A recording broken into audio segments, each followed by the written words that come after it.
ಜಾತಿ ಗಣತಿಗೆ ಲಿಂಗಾಯತ ಸಚಿವರು ಭಾರಿ ವಿರೋಧ ವ್ಯಕ್ತಪಡಿಸ್ತಾ ಇದ್ದಾರೆ.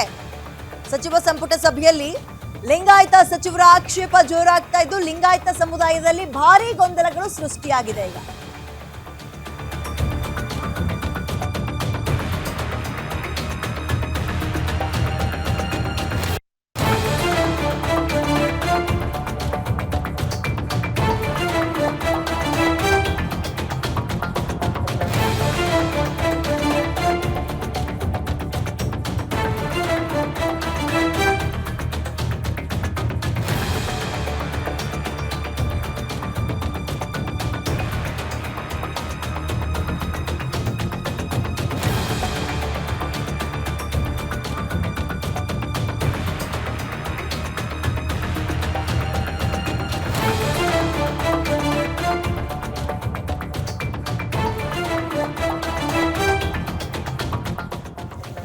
ಲಿಂಗಾಯತ ಸಮುದಾಯದಲ್ಲಿ ಭಾರಿ ಗೊಂದಲ ಸೃಷ್ಟಿಯಾಗಿದೆ.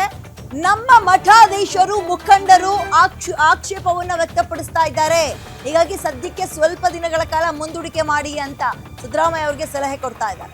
ಮುಖ್ಯಮಂತ್ರಿ ಸಿದ್ದರಾಮಯ್ಯ ಅವರಿಗೆ ಲಿಂಗಾಯತ ಸಮುದಾಯದ ರಾಜಕೀಯ ಲೀಡರ್ಸ್ಗಳು, ಸಚಿವರು, ಕಾಂಗ್ರೆಸ್ ಪಕ್ಷದವರೇ ಸಲಹೆ ಕೊಡ್ತಾ ಇದ್ದಾರೆ. ನೋಡಿ ಸರ್, ನಮ್ಮದು ಧರ್ಮ ಅನ್ನೋ ಕಾಲಂನಲ್ಲಿ ಏನ್ ಹಾಕ್ಬೇಕು, ಜಾತಿ ಅಂತ ಬಂದಾಗ ಏನು, ಇದ್ರ ಬಗ್ಗೆ ಗೊಂದಲಗಳು ಇನ್ನೂ ಕೂಡ ಇತ್ಯರ್ಥ ಆಗಿಲ್ಲ. ಹಾಗಾಗಿ ತರಾತುರಿಯಲ್ಲಿ ಈಗ 28 ಅಂದ್ರೆ 28ನೇ ತಾರೀಕೆ ಮಾಡೋದೇನ್ ಬೇಡ, ಸ್ವಲ್ಪ ಮುಂದೂಡಿಕೆ ಮಾಡಿ ಅಂತ ಇದ್ದಾರೆ. ಇದು ಮುಂದೂಡಿಕೆ ಆಗೋದು ಬಹಳ ಸೂಕ್ತ. ಇವರಲ್ಲಿರುವಂತಹ ಸಮಸ್ಯೆಗಳು, ಗೊಂದಲಗಳು ಬಗೆಹರಿಯದೆ ನೀವು 28ನೇ ತಾರೀಕೆ ಆಗಬೇಕು ಅಂತ ನಿಂತ್ಕೊಬಿಟ್ರೆ ಹಾಕ್ತಾ ಇರುವ ದುಡ್ಡು ಈಗೇನು ಇನ್ನು 450 ಕೋಟಿ ಖರ್ಚು ಮಾಡ್ತೀವಿ ಅಂತ ಇದ್ದೀರಲ್ಲ, ನೀರು ಪೋಲಾಗುತ್ತೆ, ನೀರಲ್ಲಿ ಹೋಮ ಮಾಡ್ದಂಗಾಗುತ್ತೆ. 450 ಕೋಟಿ ಹಾಗೆ ನಮ್ಮ ಟ್ಯಾಕ್ಸೇ ಅದು. ಇವರಲ್ಲಿ ಇರುವಂತಹ ಗೊಂದಲಗಳನ್ನ ಬಗೆಹರಿಸಿ. ಫಸ್ಟು ಆಯಾ ಸಮುದಾಯದ ಲೀಡರ್ಸ್ಗಳು ಮತ್ತು ಮಠಾಧೀಶರು ಎಲ್ಲರೂ ನೀವು ನಿಮ್ಮಲ್ಲೇ ಒಗ್ಗಟ್ಟಿಲ್ಲ. ಇವರು ಒಂದು ಹೇಳಿದ್ರೆ ಅವ್ರು ಇನ್ನೊಂದು ಹೇಳ್ತಾರೆ. ಒಬ್ರು ವೀರಶೈವ ಅಂತ ಬರೆಸ್ತೀವಿ ಅಂತಾರೆ, ಇನ್ನೊಬ್ರು ಲಿಂಗಾಯತರು ಅಂತಾರೆ. ಧರ್ಮ ಅಂತ ಬಂದಾಗ ಹಿಂದೂ ಬರೆಸ್ಬೇಕಾಗ ಗೊತ್ತಿಲ್ಲ, ಲಿಂಗಾಯತ ಅನ್ನೋದು ಗೊತ್ತಿಲ್ಲ. ಲಿಂಗಾಯತ ವೀರಶೈವ ಅನ್ನುವಂಥದ್ದು ಒಂದು ಧರ್ಮ ಅಂತ ಕನ್ಸಿಡರ್ ಆಗಿದ್ಯಾ? ಇದು ಉತ್ತರ ಮಾತ್ರ ಯಾರು ಕೊಡ್ತಾ ಇಲ್ಲ. ಹೌದು ಅನ್ನೋದಿದ್ರೆ ಈ ಗೊಂದಲಗಳೇ ಇಲ್ಲ. ಇದನ್ನ ಕನ್ಸಿಡರ್ ಆಗ್ಬೇಕಾಗಿರೋದು ಎಲ್ಲಿ? ಇದು ಯಾರು ನಿರ್ಧಾರ ತಗೊಳ್ಬೇಕು? ನೋಡಿ ಅಲ್ಲ, ಅವ್ರವ್ರೆ ಅಲ್ಲಿ ನಿಂತ್ಕೊಂಡು ಅಲ್ಲಲ್ಲೇ ಕಿರ್ಚಾಡ್ತಾರೆ, ಅರ್ಚಾಡ್ತಾರೆ, ಕಿತ್ತಾಡ್ತಾರೆ. ಇಂಥ ಇಷ್ಟೊಂದು ಗೊಂದಲ ಇಟ್ಕೊಂಡು ನೀವು ಜಾತಿ ಗಣತಿ ಮಾಡ್ತೀವಿ ಅಂತ ಹೋದ್ರೆ ಆ ಸಮುದಾಯದ ಜನ ಟೀಚರ್ಸ್ಗಳು ಮನೆಗೆ ಬಂದಾಗ ನೀವು ಯಾವ ಜಾತಿ ಅಂತ ಕೇಳಿದಾಗ ಏನ್ ಹೇಳ್ತಾರೆ? ಹಾಗಾದ್ರೆ ಏನ್ ಹೇಳಬೇಕು? ಸಾಕು ಇಲ್ಲಿ ತನಕ ಹಣ ಪೋಲಾಗಿರೋದು. ಈ 450 ಕೋಟಿನೂ ಹಂಗೆ ಮಾಡಕ್ ಹೋಗ್ಬಿಡಿ. ಸ್ವಲ್ಪ ದಿನಗಳ ಕಾಲ ಮುಂದೂಡಿಕೆ ಮಾಡೋದು ಬಹಳ ಸೂಕ್ತ. ಅದನ್ನೇ ಈಗೆಲ್ಲರೂ ಕೂಡ ಕೇಳ್ತಾ ಇರೋದು. ಬಟ್ ಅಷ್ಟರೊಳಗೆ ಇತ್ಯರ್ಥ ಆಗಬೇಕು. ಇತ್ಯರ್ಥ ಆಗೋದಕ್ಕೆ ಒಂದು ಸೂಕ್ತ ವೇದಿಕೆಯನ್ನ ಕಲ್ಪಿಸ್ಕೊಳ್ಳಿ. ಇದೊಂಥರ ಇಲ್ಲ ಅಂದ್ರೆ ಈ ತಕ್ಕಡಿಯೊಳಗೆ ಕಪ್ಪೆಗಳನ್ನು ಕೂರಿಸ್ದಂಗೆ ಆಗುತ್ತೆ. ಒಂದೊಂದ್ ಕಡೆಗೆ ಜಿಗ್ದಾಡ್ತಾ ಇರ್ತವೆ ಎಲ್ಲವೂ ಕೂಡ. ಯಾವ ನೆಟ್ಟು ಕೂರಲ್ಲ ಒಂದು ತಕ್ಕಡಿಯೊಳಗೆ. ಸೊ ಹಾಗಾಗಬಾರದು ಅಂದ್ರೆ ಸಿದ್ದರಾಮಯ್ಯ ಸರ್ಕಾರ ಏನಿದೆ ಮತ್ತು ಅಲ್ಲಿರುವಂತಹ ಗೊಂದಲಗಳೇನಿದೆ ಇವರೆಲ್ಲರೂ ಕೂತ್ಕೊಂಡು ಇತ್ಯರ್ಥ ಮಾಡ್ಕೋಬೇಕು. ಅಂಡ್ ಒಬ್ರು ಸಭೆ ಮಾಡ್ತಾರೆ ಅಂದ್ರೆ ಇನ್ನೊಬ್ರು ಬರದೇ ಇಲ್ಲ, ಗೈರಾಗ್ತಾರೆ. ಮತ್ತೆ ಸಭೆ ಮಾಡಿ ಏನ್ ಪ್ರಯೋಜನ? ಮಠಾಧೀಶರು ನಿಮ್ಮಲ್ಲೇ ಒಂದು ಒಗ್ಗಟ್ಟಿಲ್ಲ, ನಿಮ್ಮಲ್ಲೇ ಗುಂಪುಗಳಾಗಿದ್ದಾವೆ. ಇನ್ನಿವುಗಳು ಸಮುದಾಯದ ಜನರಿಗೆ ಏನನ್ನ ಹೇಳ್ಕೊಡ್ತಿರೋ ಅರ್ಥ ಆಗ್ತಾ ಇಲ್ಲ. ಜಾತಿ ಗಣತಿ ಬಹುತೇಕ ಮುಂದೂಡಿಕೆ ಆಗೋದು ಫಿಕ್ಸ್ ಅಂತ ಇದ್ದಾರೆ. 28ನೇ ತಾರೀಕಿನಿಂದ ಆಗಬೇಕಿತ್ತು, ಎಲ್ಲವೂ ಕೂಡ ಅಂದ್ಕೊಂಡಂಗಾದ್ರೆ ಓಕೆ. ಇದು ಎಲ್ಲಿಗೆ ಹೋಗಿ ನಿಂತ್ಕೊಳ್ಳುತ್ತೆ? ಪೋಸ್ಟ್ಪೋನ್ ಆಗೋದಂತೂ ಬಹುತೇಕ ಫಿಕ್ಸ್. ಬಟ್ ಯಾವಾಗ ಅನ್ನೋದು ಗೊತ್ತಾಗ್ತಾ ಇಲ್ಲ. ಅದ್ರ ಅಪ್ಡೇಟ್ ಆ ಕ್ಷಣಕ್ಕೂ ನಿಮ್ಮ ಮುಂದೆ ಇಡ್ತಾ ಹೋಗ್ತೀವಿ.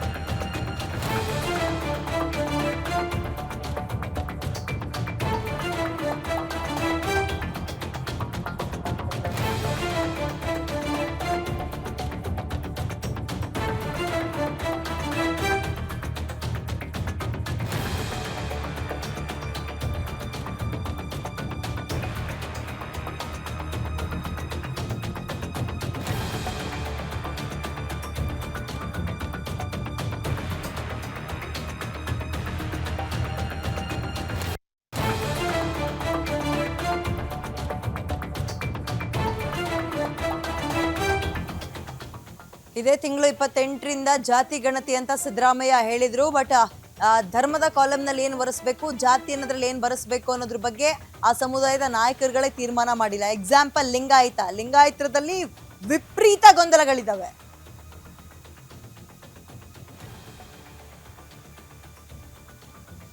ಓಕೆ, ಹೆಚ್ಚಿನ ಮಾಹಿತಿನ ನನ್ನ ಕಲಿಗ್ ಮಾರುತಿ ನೀಡ್ತಾರೆ. ಮಾರುತಿ, ಈಗ 28ರಿಂದ ಆರಂಭ ಆಗ್ಬೇಕಿತ್ತು, ಎಲ್ಲವೂ ಕೂಡ ಅಂದ್ಕೊಂಡಂಗೆ ಆಗಿದ್ರೆ ಗಣತಿ ಏನ್ ಪೋಸ್ಟ್ಪೋನ್ ಮಾಡ್ಬೋದಾ? ವಿದ್ಯಾ, ಬಹುತೇಕ ಇವತ್ತು ನಡೆದಂತಹ ಸಚಿವ ಸಂಪುಟ ಸಭೆಯಲ್ಲಿ ಇನ್ನಷ್ಟು ದಿನಗಳ ಕಾಲ ಪೋಸ್ಟ್ಪೋನ್ ಮಾಡಬೇಕು, ಇಲ್ಲ ಅಂತ ಹೇಳಿದ್ರೆ ಸರ್ಕಾರಕ್ಕೆ ಒಂದು ರೀತಿ ಬಹಳಷ್ಟು ಕೆಟ್ಟ ಹೆಸರು ಬರುತ್ತೆ ಅನ್ನುವಂತಹ ಒಂದು ಚರ್ಚೆಗಳು ಆಗಿರುವಂತದ್ದು. ಅದರಲ್ಲೂ ಸ್ವತಃ ಮುಖ್ಯಮಂತ್ರಿ ಸಿದ್ದರಾಮಯ್ಯ ಈ ವಿಚಾರವನ್ನ ಕ್ಯಾಬಿನೆಟ್ ಅಜೆಂಡಾ ಇದು ಅಧಿಕೃತವಾಗಿ ಕ್ಯಾಬಿನೆಟ್ ಅಲ್ಲಿ ಇದ್ದಂತಹ ಅಜೆಂಡಾದ ವಿಚಾರಗಳು ಕಂಪ್ಲೀಟ್ ಆದ ತಕ್ಷಣ ಮುಖ್ಯಮಂತ್ರಿ ಸಿದ್ದರಾಮಯ್ಯ ಹೇಳಿರುವಂತದ್ದು, ರಾಜ್ಯಾದ್ಯಂತ ಜಾತಿ ಗಣತಿ ಬಗ್ಗೆ ಬಹಳಷ್ಟು ಬೇರೆ ಬೇರೆ ರೀತಿಯಲ್ಲಿ ಚರ್ಚೆ ಆಗ್ತಾ ಇದೆ. ಕೆಲವೊಂದ್ ಕಡೆ ಕೆಲವೊಂದಷ್ಟು ಸಮುದಾಯಗಳಿಂದ ಕೆಲವೊಂದಷ್ಟು ಜಾತಿಗಳಿಂದ ನೇರವಾಗಿ ಅಸಮಾಧಾನ ಮತ್ತೆ ಆಕ್ರೋಶಗಳು ವ್ಯಕ್ತವಾಗ್ತದೆ. ಹೀಗಾಗಿ ಆಯಾ ಸಮುದಾಯಗಳನ್ನ ಮನವೊಲಿಸುವಂತ ಒಂದು ಕೆಲಸ ಯಾರು ಮಾಡಬೇಕು ಅನ್ನುವಂತ ಒಂದು ಪ್ರಶ್ನೆಯನ್ನ ಮುಖ್ಯಮಂತ್ರಿ ಸಿದ್ದರಾಮಯ್ಯ ಅವರು ಕ್ಯಾಬಿನೆಟ್ ಮುಂದೆ ಇಟ್ಟಿರುವಂತದ್ದು. ಆ ಸಂದರ್ಭದಲ್ಲಿ ಮುಖ್ಯಮಂತ್ರಿ ಸಿದ್ದರಾಮಯ್ಯ ಅವರು ಇಟ್ಟಂತಹ ಪ್ರಶ್ನೆಗೆ ಡಿ.ಕೆ. ಶಿವಕುಮಾರ್ ಅವರು ಮಾತಾಡಿದ್ದಾರೆ, ಎಂ.ಬಿ. ಪಾಟೀಲ್ ಅವರು ಮಾತಾಡಿದ್ದಾರೆ, ಈಶ್ವರ್ ಖಂಡ್ರೆ ಅವರು ಮಾತಾಡಿದ್ದಾರೆ. ಬಹುತೇಕ ಎಲ್ಲಾ ಸಚಿವರು ಕೂಡ ತಮ್ಮ ತಮ್ಮ ಅಭಿಪ್ರಾಯವನ್ನು ವ್ಯಕ್ತಪಡಿಸಿದ್ದಾರೆ. ಅಂದ್ರೆ ಏಕಾಏಕಿ ನಾವು ಸರ್ವೆ ಮಾಡುವಂತ ಒಂದು ಸಂದರ್ಭದಲ್ಲಿ ಈಗ ಇರುವಂತಹ ಗೊಂದಲಗಳನ್ನ ಮುಂದುವರಿಸಿದ್ದೆ ಆದ್ರೆ ಇದನ್ನ ಬಿಜೆಪಿ ಬಹಳಷ್ಟು ದೊಡ್ಡ ಮಟ್ಟದ ಒಂದು ಅಸ್ತ್ರವನ್ನಾಗಿ ಬಳಕೆ ಮಾಡ್ಕೊಳ್ಳುತ್ತೆ ಅಂತ. ಅದು ಬಿಜೆಪಿ ಆಗಿರ್ಬೋದು, ಜೆಡಿಎಸ್ ಆಗಿರ್ಬೋದು. ಹೀಗಾಗಿ ಆ ಅಸ್ತ್ರಗಳು ಅವ್ರ ಕೈಗೆ ಸಿಗದೇ ಇರುವಂತಹ ಒಂದು ರೀತಿಯಲ್ಲಿ ನಾವು ಮುಂಜಾಗ್ರತಾ ಕ್ರಮಗಳನ್ನ ಕೈಗೊಳ್ಳಬೇಕು, ಒಂದಷ್ಟು ಮಾರ್ಪಾಡುಗಳನ್ನ ಮಾಡಿಕೊಂಡು ನಾವು ಸರ್ವೆಯನ್ನ ಮಾಡ್ಬೇಕು ಅನ್ನುವಂತ ಒಂದು ಸಲಹೆಗಳನ್ನ ಕೊಟ್ಟಿದ್ದಾರೆ. ಅಂದ್ರೆ ಈಗ ನೇರವಾಗಿ ಅಸಮಾಧಾನ ಆಕ್ಷೇಪವನ್ನು ವ್ಯಕ್ತಪಡಿಸ್ತಾ ಇರುವಂತದ್ದು ವೀರಶೈವ ಲಿಂಗಾಯತ ಸಮುದಾಯ. ಅದರಲ್ಲಿ ಜಾತಿಗಳು ಎಷ್ಟಾದ್ರೂ ಇರ್ಲಿ, ಉಪಜಾತಿಗಳು ಎಷ್ಟಾದ್ರೂ ಇರ್ಲಿ, ಆದ್ರೆ ಧರ್ಮದ ಕಾಲಮಲ್ಲಿ ಯಾವ ಹೆಸರನ್ನ ಪ್ರಸ್ತಾಪ ಮಾಡ್ಬೇಕು, ಹಿಂದೂ ಅಂತ ಮೆನ್ಷನ್ ಮಾಡ್ಬೇಕಾ, ವೀರಶೈವ ಲಿಂಗಾಯತ ಅಂತ ಮೆನ್ಷನ್ ಮಾಡ್ಬೇಕಾ, ಮತ್ತೊಬ್ರು ಇನ್ನೇನೋ ಹೇಳ್ತಾರೆ. ಇದು ಸರ್ಕಾರದ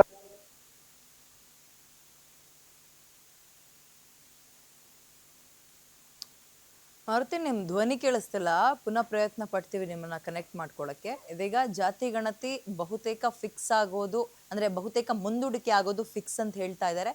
ಕಾರಣ ಲಿಂಗಾಯತ ಸೇರಿದಂತೆ ಇನ್ನೂ ಹಲವು ಜಾತಿಗಳ ವಿಚಾರದಲ್ಲಿ ಎಲ್ಲಿ ಏನ್ ಬರ್ಸ್ಬೇಕು, ಯಾವ ಕಾಲಮಿಗೆ ಏನ್ ಹಾಕಿಸ್ಬೇಕು ಅನ್ನೋದು ಗೊತ್ತಾಗ್ತಾ ಇಲ್ಲ ಅವ್ರಗಳಿಗೆ. ಇನ್ನು ಸಮುದಾಯದಲ್ಲಿ ಗೊಂದಲಗಳಿದ್ದಾವೆ, ಹಾಗಾಗಿ ಮುಂದೂಡಿಕೆ ಮಾಡೋದು ಬಹುತೇಕ ಫಿಕ್ಸ್ ಅಂತ ಇದ್ದಾರೆ. ಜನಸಾಮಾನ್ಯರಲ್ಲೂ ಕೂಡ ಅದೇ ಇರೋದು. ನೋಡಿ, ಟ್ಯಾಕ್ಸ್ ಹಣನ ಬೇಕಾಬಿಟ್ಟಿ ನೀರ್ ಚಲ್ದಂಗೆ ಚೆಲ್ಬಿಡ್ರಿ. 450 ಕೋಟಿ ಹುಡುಗಾಟದ ಮಾತಲ್ಲ. ಈ ಕಡೆ ಅಭಿವೃದ್ಧಿ ಆಗ್ತಾ ಇರೋದು ಅಷ್ಟರಲ್ಲೇ ಇದೆ. ಬೆಂಗಳೂರಲ್ಲಿ ಗುಂಡಿ ಬಿದ್ದಿದ್ದಾವೆ, ಮತ್ತೆ 250 ಕೋಟಿ ವೇಸ್ಟ್. ಈಗ 450 ಕೋಟಿ ಅಂತ ಇದ್ದೀರಿ. ಅಗೇನ್ ಸಂಪರ್ಕಕ್ಕೆ ನನ್ನ ಕಲೀಗ ಮಾರುತಿ ಸಿಕ್ಕಿದ್ದಾರೆ. ಗೋಯಿಡ್ ಕಾಲ್ ಮಾರುತಿ. ಇಲ್ಲ, ಇಲ್ಲಿ ಗೊಂದಲ ಇರೋದು ಸರ್ಕಾರದ ಮಟ್ಟದಲ್ಲ, ಆಯಾ ಸಮುದಾಯದ ಸಭೆ ಮುಖಂಡರುಗಳಲ್ಲಿ ಬಹಳಷ್ಟು ದೊಡ್ಡ ಮಟ್ಟದ ಒಂದು ಗೊಂದಲಗಳು ಆಗಿವೆ. ಅದರಲ್ಲಿ ನಾವು ನೇರವಾಗಿ ಹೇಳೋದಾದ್ರೆ, ಈಗ ವೀರಶೈವ ಮತ್ತೆ ಲಿಂಗಾಯತ ಮಹಾಸಭಾ ಒಂದು ನಿರ್ಧಾರವನ್ನ ತೆಗೆದುಕೊಂಡಿದೆ.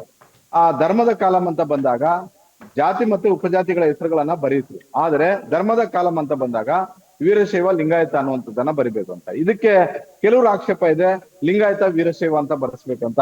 ಇನ್ನು ಕೆಲವರು ಹೇಳ್ತಾರೆ, ಪಂಚಮಸಾಲಿಗಳು ಹೇಳ್ತಾ ಇದ್ದಾರೆ, ನಾವು ಧರ್ಮದ ಕಾಲಮಲ್ಲಿ ಹಿಂದೂ ಅಂತ ಬರ್ಸೋಣ, ಜಾತಿಯ ಕಾಲಮಲ್ಲಿ ಪಂಚಮಸಾಲಿ ಅಂತ ಬರ್ಸೋಣ, ಉಪಜಾತಿಯ ಕಾಲಮಲ್ಲಿ ನಾವು ಯಾವ ರೀತಿಯಾಗಿ ರೂಢಿಗತವಾಗಿ ಕರೆಸ್ಕೊಂಡು ಬಂದಿದೀವೋ ಆ ಹೆಸರನ್ನ ಮೆನ್ಷನ್ ಮಾಡುವಂತಹ ಒಂದು ಕೆಲಸವನ್ನ ಮಾಡೋಣ ಅಂತ.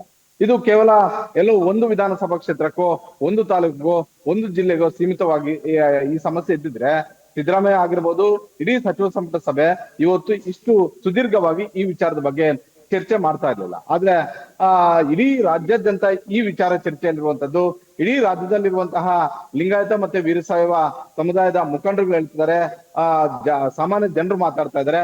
ಬಹಳಷ್ಟು ಗೊಂದಲಗಳು ಈ ಸರ್ವೆಯಿಂದ ಉದ್ಭವ ಆಗ್ತಾ ಇದಾವೆ. ಹೀಗಾಗಿ ಸರ್ವೆ ಆರಂಭಕ್ಕೂ ಮೊದಲೇ ಯಾವೆಲ್ಲ ಗೊಂದಲಗಳು ಇದಾವೋ ಆ ಗೊಂದಲಗಳನ್ನ ಮೊದಲು ಬಗೆಹರಿಸ್ಕೊಳ್ಳೋಣ ಅನ್ನುವಂತ ಒಂದು ಸಲಹೆಯನ್ನ ಇವತ್ತು ಮುಖ್ಯಮಂತ್ರಿ ಸಿದ್ದರಾಮಯ್ಯ ಅವರ ನೇತೃತ್ವದಲ್ಲಿ ನಡೆದಂತಹ ಕ್ಯಾಬಿನೆಟ್ ಸಭೆಯಲ್ಲಿ ಬಂದಿರುವಂತದ್ದು. ಅದ್ರ ಜೊತೆಗೆ ಯಾರೆಲ್ಲ ಕನ್ವರ್ಟ್ ಆಗಿದ್ದಾರೆ, ಬಹುತೇಕ ಎಲ್ಲಾ ಜಾತಿಗಳಿಂದಲೂ ಕೂಡ ಅಲ್ಪ ಸ್ವಲ್ಪ ಜನ ಕನ್ವರ್ಟ್ ಆಗಿದ್ದಾರೆ.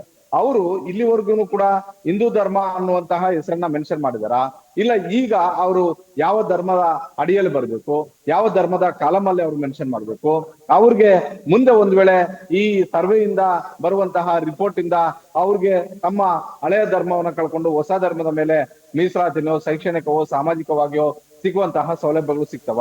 ಈ ಎಲ್ಲಾ ಗೊಂದಲಗಳು ಕೂಡ ಇರೋದ್ರಿಂದ ಇವತ್ತು ನಡೆದಂತಹ ಕ್ಯಾಬಿನೆಟ್ ಸಭೆಯಲ್ಲಿ ಈ ಗೊಂದಲಗಳನ್ನ ಬಗೆಹರಿಸುವ ಸಲುವಾಗಿ ದಲಿತ ಕ್ರಿಶ್ಚಿಯನ್, ಮುಸ್ಲಿಂ, ದಲಿತ ಕ್ರಿಶ್ಚಿಯನ್, ಒಕ್ಕಲಿಗ ಕ್ರಿಶ್ಚಿಯನ್, ಕುರುಬ ಕ್ರಿಶ್ಚಿಯನ್, ಲಿಂಗಾಯತ ಕ್ರಿಶ್ಚಿಯನ್, ಈ ರೀತಿ ಬೇರೆ ಬೇರೆ ರೀತಿಯಾದಂತಹ ಒಂದು ಹೆಸರುಗಳು ಕೂಡ ಮೆನ್ಷನ್ ಆಗಿರೋದ್ರಿಂದ ಅದನ್ನ ಸರಳೀಕರಣ ಮಾಡ್ಬೇಕು. ಜನರಲ್ಲಿ ಮೊದಲು ಏನ್ ಗೊಂದಲಗಳಿದಾವೋ ಆ ಗೊಂದಲಗಳನ್ನ ಬಗೆಹರಿಸುವಂತ ಒಂದು ಕೆಲಸ ಮಾಡ್ಬೇಕು. ತದಬಳಿಕ ಸರ್ವೆ ಕೆಲಸಕ್ಕೆ ಮುಂದಾಗೋಣ ಅನ್ನುವಂತ ಒಂದು ಸಲಹೆಗಳನ್ನ ಕೊಟ್ಟಿರುವಂತದ್ದು.